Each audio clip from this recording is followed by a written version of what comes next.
හරි අපි ඊළඟට බලමු තුන්වෙනි මෙතඩ් එක මොකක්ද කියලා. තුන්වෙනි මෙතඩ් එක විදිහට තියෙන්නේ alternative work arrangement කියන මෙතඩ් එක. මේ මෙතඩ් එක ගැන කතා කරද්දී අපිට ඒක යටතේ කතා කරන්න වෙනවා මේ සබ් හෙඩින් තුනක් ගැන. මේ alternative work arrangement කියන එක යටතේ මොටිවේට් කරන්න පාවිච්චි කරන ක්‍රම තුනක් තමයි flex time, job sharing, telecommunity කියන්නේ. එතකොට මෙතන flex time කියන එක ගත්තොත් මෙතනදි වෙන්නේ අපි employees ලට දෙනවා කාල රාමුවක්. එක කාල රාමුවක් අපි හඳුන්වනවා core time එකක් කියලා. අනිත් කාල රාමුව අපි හඳුන්වනවා flex time කියලා. එතකොට මේ core time කියන එක ඇතුළේදී employees ලා අනිවාර්යෙන් company එක ඇතුලේ වැඩ කටයුතු සිද්ධ කරන්න ඕනේ. මේ අදාළ වෙලාවේදී employees ලා අනිවාර්යෙන් company එක ඇතුලේ එයාලගේ වැඩ කටයුතු ටික සිද්ධ කරන්නම ඕනේ. එතකොට මේ flex time කියන එකේදී එයාලට තීරණය කරන්න පුළුවන් එයාලට ඕන විදිහට වැඩ කරන්න. ඒ කියන්නේ එයාලා මේ core time එකේ අනිවාර්යෙන් වැඩ කරන්න ඕනේ. flex time එකේ එයාලට තීරණය කරන්න එහෙම නැත්නම් තෝරා ගැනීමට අවස්ථාව දෙනවා. එතකොට අපි උදාහරණයක් විදිහට ගත්තොත් company එකක් ඇතුලේ උදේ 8 ඉඳන් 9 වෙනකම් අපි ගමු. එතකොට මෙතන උදේ ඉඳන් 8 ඉඳන් 9 වෙනකම් ඊට පස්සේ මෙතන 9 ඉඳන් 4 වෙනකම් 4 ඉඳන් 5 වෙනකම් එහෙම තියෙනවා. මේක වැටෙන්නේ flex time කියලා දාමු. core time flex.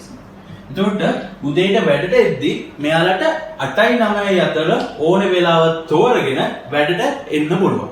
එතකොට මෙතන core time එකේදී එයාලා අනිවාර්යෙන් company එක ඇතුලේ වැඩ කරන්න ඕන.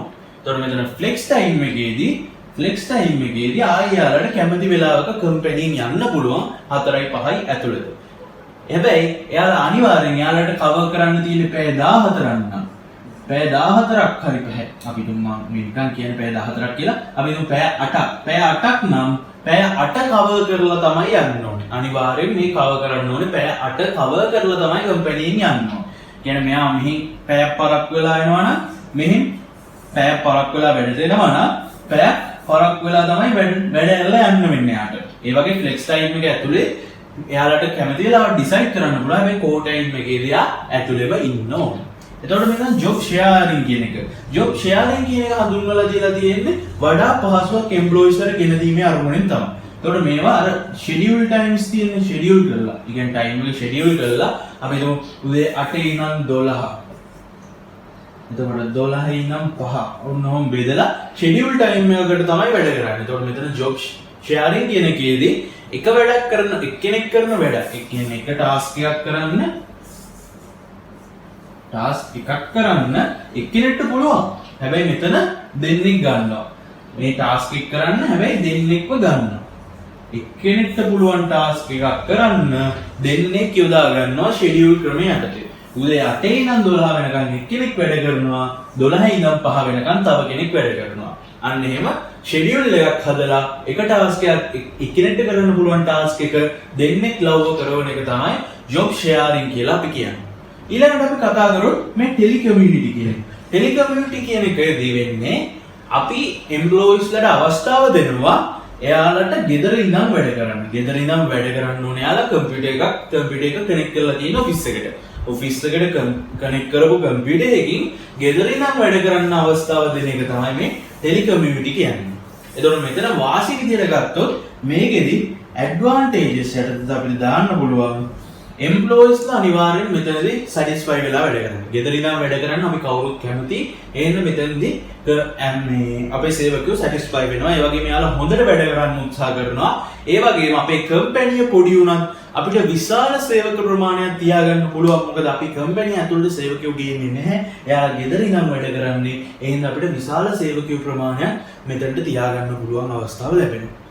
එතකොට ඒ වගේම අවාසිත් තියෙනවා. අවාසි තමයි මෙයාලව අපිට හොඳට ඩිරෙක්ට් කරන්න බෑ. මෙයාලව සුපර්වයිස් කරන්න අමාරුයි.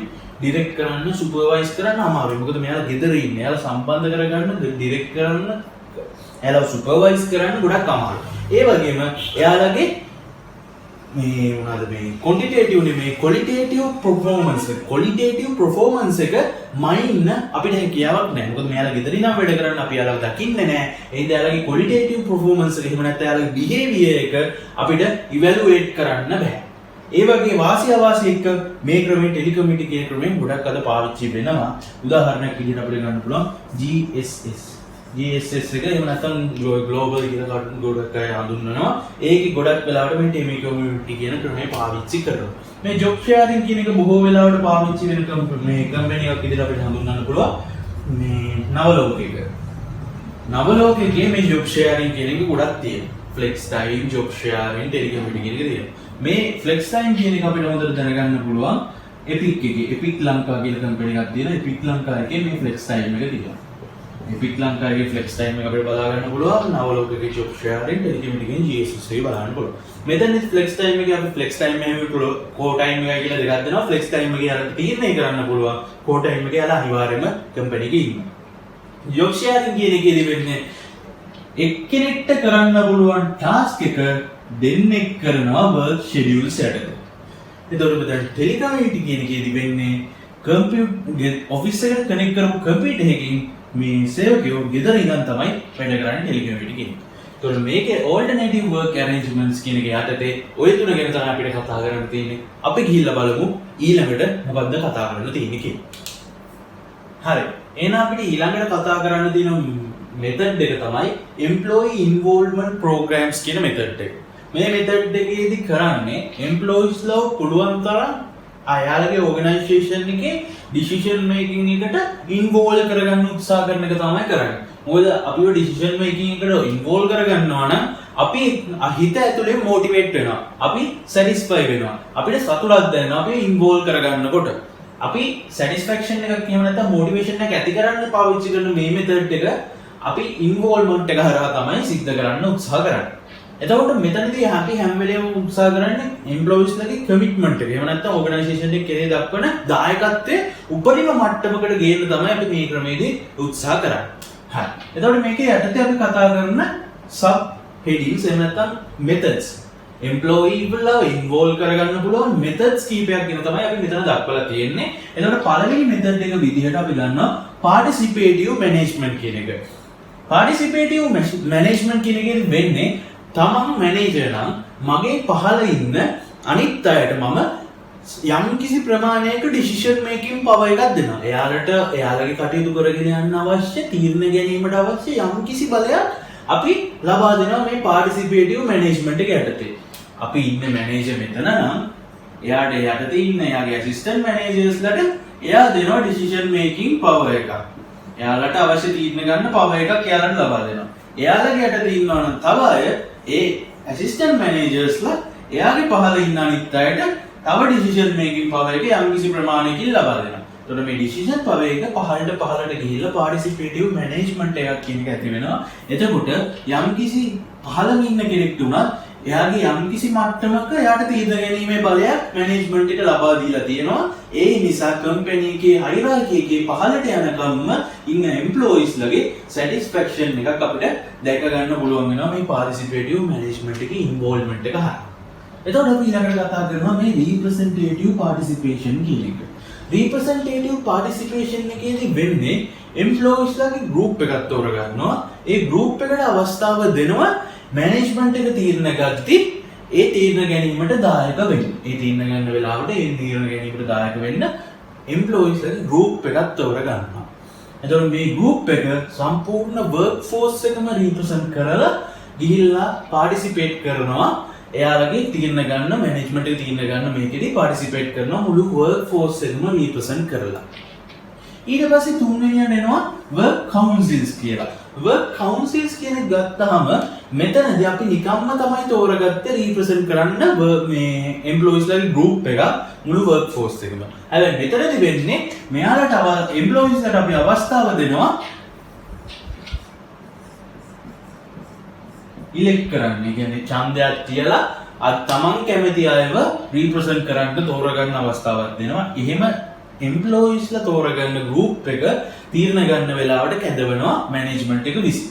ඒ කටියට තමයි අපි කියන්නේ වර්ක් කවුන්සිල්ස් කියලා. ඊළඟට අපි කතා කරනවා බෝඩ් රීප්‍රසන්ටේටිව් කියලා. එතකොට මෙතනදී වෙන්නේ අපි මුළු වර්ක් ෆෝස් එකම රීප්‍රසන්ට් කරන්න එක එම්ප්ලොයි කෙනෙක්ව යොදා ගන්නවා. එයාට අපි කියන්නේ representative කියලා. එතකොට මේ board කියන කැලේ යට ඇවිල්ලා තියෙන්නේ මෙයා ඒ employees ලව represent කරන්න ගිහිල්ලා අපේ director board එක director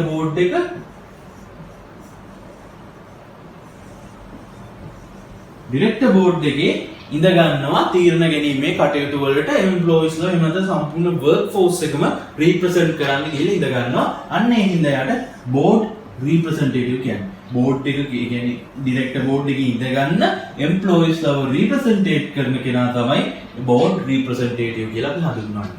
ඊළඟට අපි කතා කරන්නේ quality circle එක. quality circle කියන එකේදී වෙන්නේ මේ වගේ නෙමෙයි.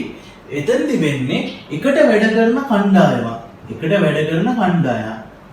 පිනෝ මාස් එකේ කටින් ඩිපාර්ට්මන්ට් එකේ වැඩ කරන මෙන්න මේ 5 දෙනා. මේ ඉන්න 5 දෙනා එකට එකතු වෙනවා. එක තැනකට එකතු වෙලා රෙගියුලර්ලි එකතු වෙනවා. හැබැයි එයාලා සැරෙන් සැරේ එකතු වෙනවා. එකතු වෙලා එයාලා කතා කරනවා එයාලා නිෂ්පාදනය කරන භාණ්ඩ. එයාලා කියන්නේ මාස් එක ඇතුලේ අපි හිතමු නිපදවන රෙද්ද පිළිබඳ ඒ රෙද්දේ ක්වොලිටි එක කොහොමද? ඒ ක්වොලිටි එක ගන්න තියෙන ප්‍රශ්න මොනවද? අපි මේ ප්‍රශ්න හරිගස්සන්න මොකද කරන්න ඕනේ කියලා එයාලා තීරණය කරලා ඒ ප්‍රශ්න හරිගස්ස ගන්න එක තමයි මේ ක්වොලිටි සර්කල් එකේදී වෙන්නේ. يعني එකට වැඩ කරන කට්ටිය 5 දෙනෙක් ඇවිල්ලා යාලා නිපදවන දේ ක්වොලිටි පිළිබඳ ප්‍රශ්න කතා කරලා ඒක විසඳන එක තමයි මේ ක්වොලිටි සර්කල් එකේදී සිද්ධ වෙන්නේ. මේක අපිට ගොඩක් වෙලාවට මාස් එකේ දැක ගන්න පුළුවන්. හරි අපි බලමු ඊළඟට අපිට මොනවද කතා කරන්න තියෙන්නේ මේ employee involvement programs යටතේ අපිට උච්චරයි කතා කරන්න තියෙන්නේ. හරි. අපි ඊළඟට කතා කරන motivation method එක වෙන්නේ rewarding employees කියන එක.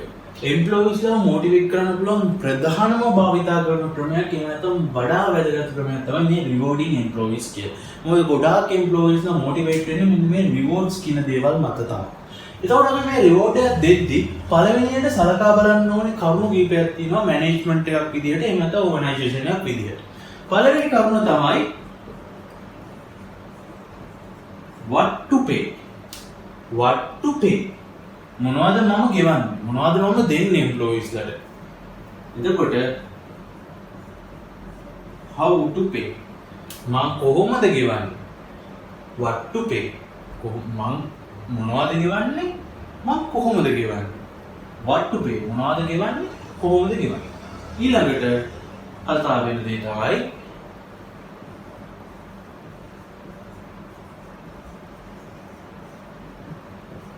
මේ අපි කතා කරේ යාලට දෙන pay එක සම්බන්ධව. ඒ කියන්නේ payment එක ගැන. මොනවද ගෙවන්නේ කොහොමද ගෙවන්නේ කියලා අපි payment එක ගැන තමයි තියෙන්නේ. ඒකේ දැන් අපි කතා කරන්නේ benefits. What benefits to offer? මොන benefits ද මම යාලට දෙන්නේ? employeesලට payment එක විතර ප්‍රමාණවත් නැහැ. benefits උත් ඕනේ. ඒකට benefits මොන benefits ද මම දෙන්නේ? අන්තිම එක තමයි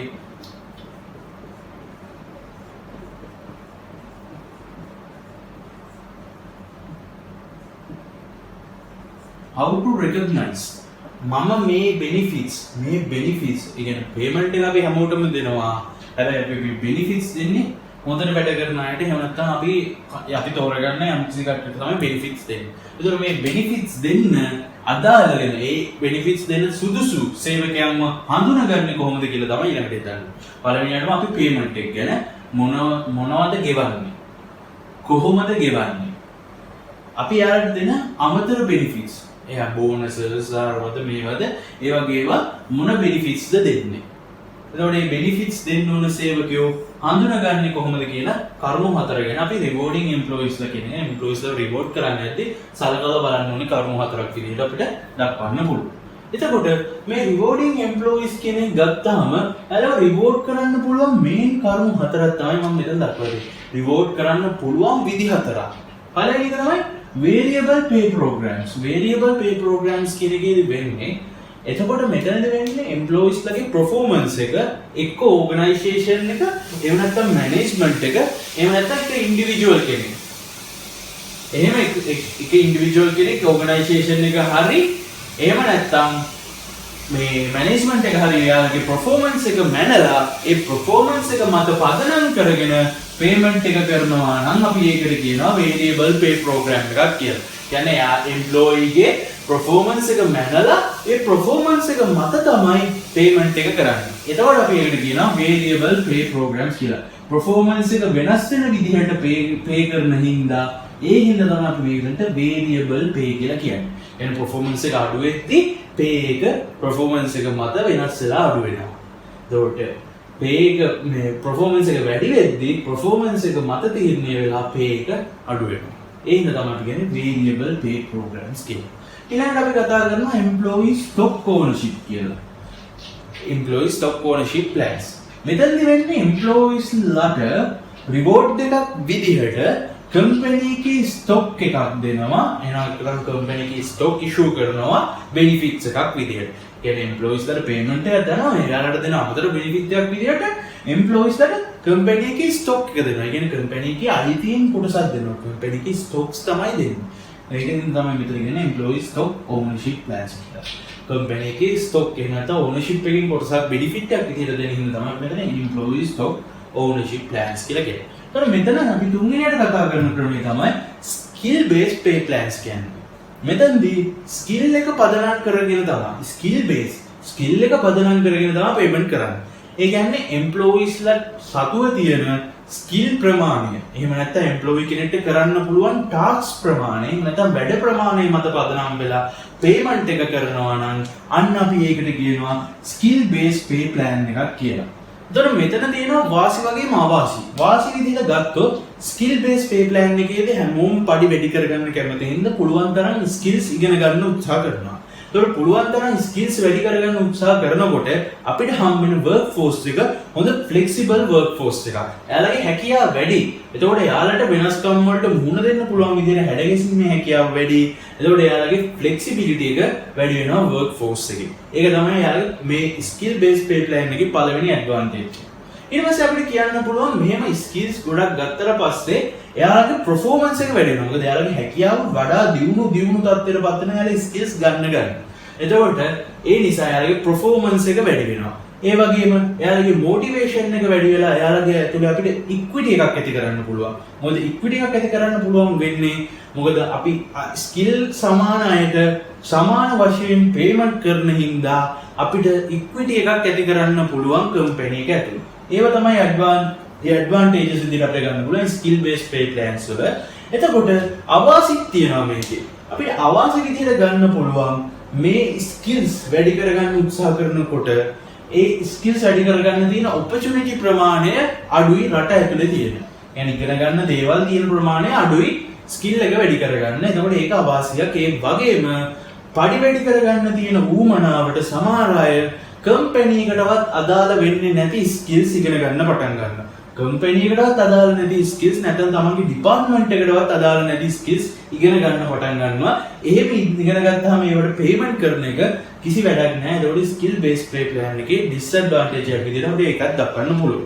එතකොට අපි ඊළඟට කතා කරනවා flexible benefits කියන එක. මේ flexible benefits කියන එකේදී වෙන්නේ එයාලගේ payment එකට අමතරව දෙන benefits employees ලගේ needs වලට එහෙම නැත්නම් employees ලට උවමනා කරන විදිහට employees ලටම තෝරගන්න අවස්ථාව දෙනවා benefit menu එකකින්. ඒ කියන්නේ reward menu එකක් දෙනවා. ඒ menu එකෙන් එයාලට කැමති විදිහට ඒක තෝරගන්න අවස්ථාව ලබා දෙන එක තමයි මේ flexible benefits කියන එකේදී වෙන්නේ.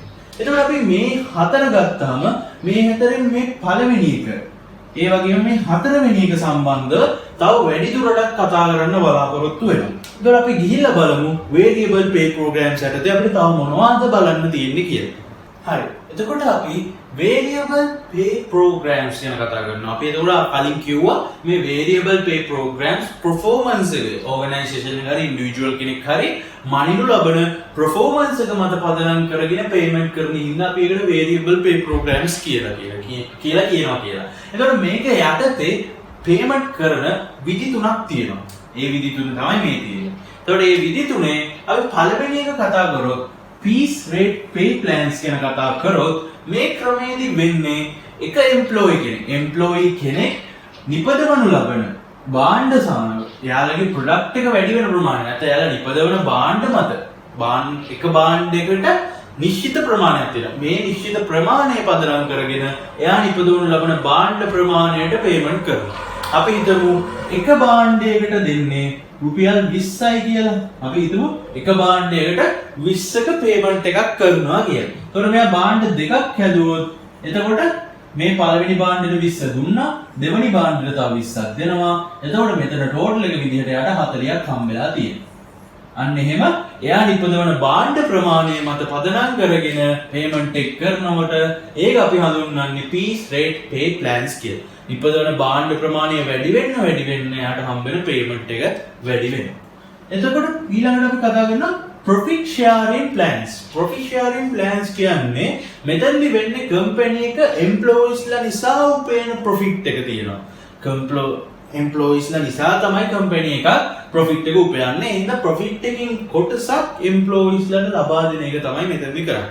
බෙනිෆිට් එකක් විදිහට ප්‍රොෆිට් එකකින් හම්බෙන කොටසක් බෙදලා දෙනවා එම්ප්ලොයිස්ලාට එක විදිහට. එයාලගේ රේට් එකකට අනුව ප්‍රොෆිට් ෂෙයාරින් ප්ලෑන් එකේදී එයාලා එම්ප්ලොයිස්ලාට ප්‍රොෆිට් එකකින් කොටසක් දෙන එක තමයි මෙතන වෙන්නේ.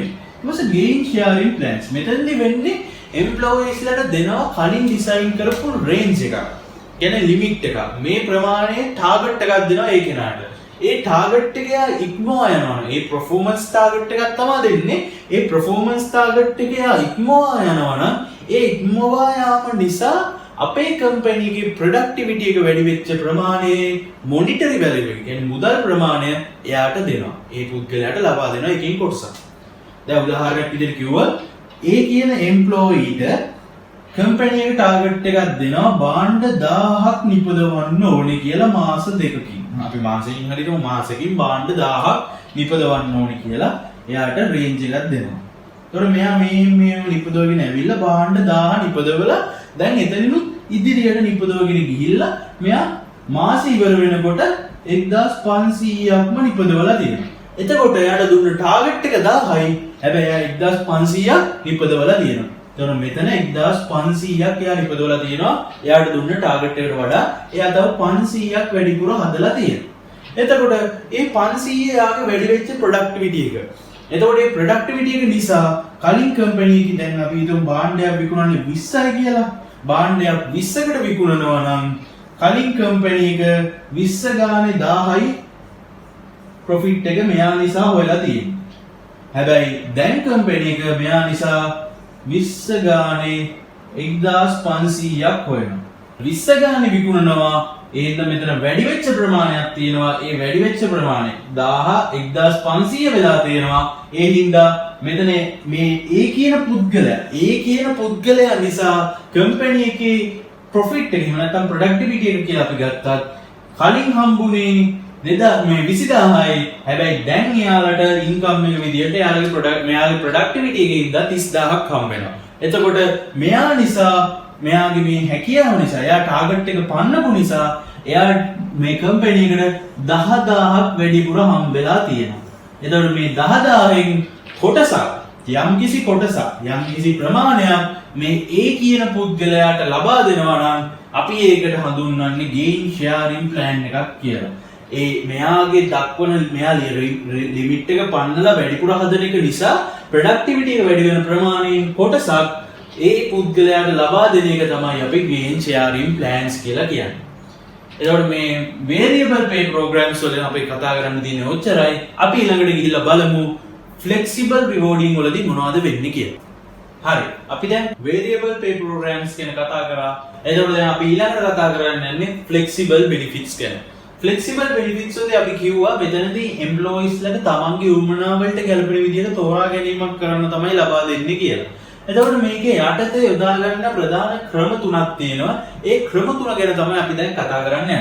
එතකොට මේ පළවෙනි ක්‍රමය තමයි modular plans කියන්නේ. modular plans කියන ක්‍රමයේදී වෙන්නේ employees ලාට කලින් තීරණය කරපු benefit package එකක්. කලින් තීරණය කරන ලද benefit package එකක්. කියන්නේ management එක විසින් කලින් තීරණය කරපු benefit package එකක් ඒ තෝරා ගන්න සේවකයන්ට ලබා දෙන එක. වැඩ හොඳට කරන හොඳ දායකත්වය ලබා දෙන තෝරාගත්තු සේවකයන් පිරිසට මැනේජ්මන්ට් එක විසින් කලින් තීරණය කරන ලද බෙනිෆිට් පැකේජ් එකක් ලබා දෙන එක තමයි මේ මොඩියුලර් ප්ලෑන්ස් කියන එකේදී වෙන්නේ. ප්‍රී ඩිසයින් වෙනදී. මෙතනදී ප්‍රී ඩිසයින් කියන එක තමයි ප්‍රධාන වශයෙන් කැපී පෙනෙන්නේ. කලින් ඩිසයින් කළා මැනේජ්මන්ට් එක විසින් ඒක තෝරාගත්ත පුද්ගලයන්ට ලබා දෙන එක තමයි කරන්නේ. මෙතන තියෙන්නේ core plus plans කියලා. එතකොට මේ core plus plans වලදී අර flex time එකේ අපි කතා කරා වගේ මෙතන වර්ග දෙකක් තියෙනවා කෝ බෙනිෆිට් ටිකක් තියෙනවා ඒ වගේම ෆ්ලෙක්සිබල් බෙනිෆිට්ස් ටිකක් තියෙනවා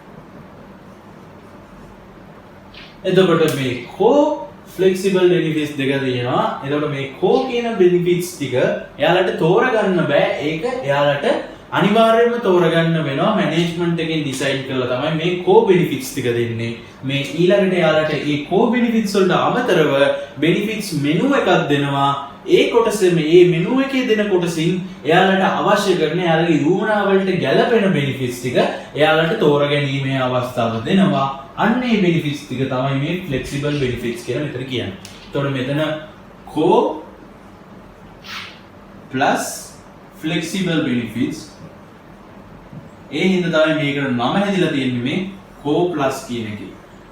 කෝ ප්ලස් කියන කැලෙන් තමයි කෝ ප්ලස් ප්ලෑන්ස් කියලා හැදිලා තියෙන්නේ. එතකොට ඒ වගේම තෝරගන්න බැරි ප්‍රී ඩිසයින් කොටසක් වගේම බෙනිෆිට් මෙනු එකක් දෙනවා. ඒතරින් එයාලට කැමති ටික තෝරගන්න කියලා.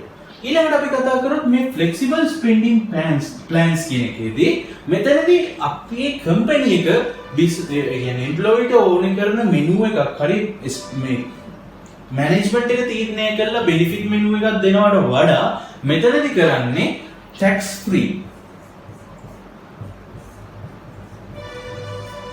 ෆ්‍රී මුදල් ටිකක් දෙනවා එම්ප්ලොයිස්ට. ටැක්ස් ෆ්‍රී මුදල් ප්‍රමාණයක් දෙනවා එම්ප්ලොයිලට.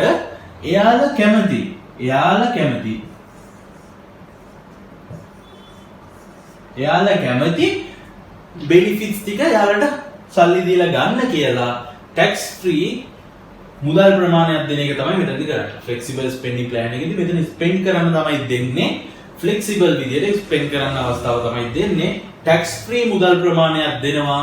එයාලා කැමති බෙනිෆිට්ස් ටික එයාලට ගන්න කියලා. මෙතනදී උනේ ප්‍රී ඩිසයින් කරපු බෙනිෆිට් පැකේජ් එකක් තෝරගත්තු පුද්ගලයන් පිරිසකට ලබා දෙන එක.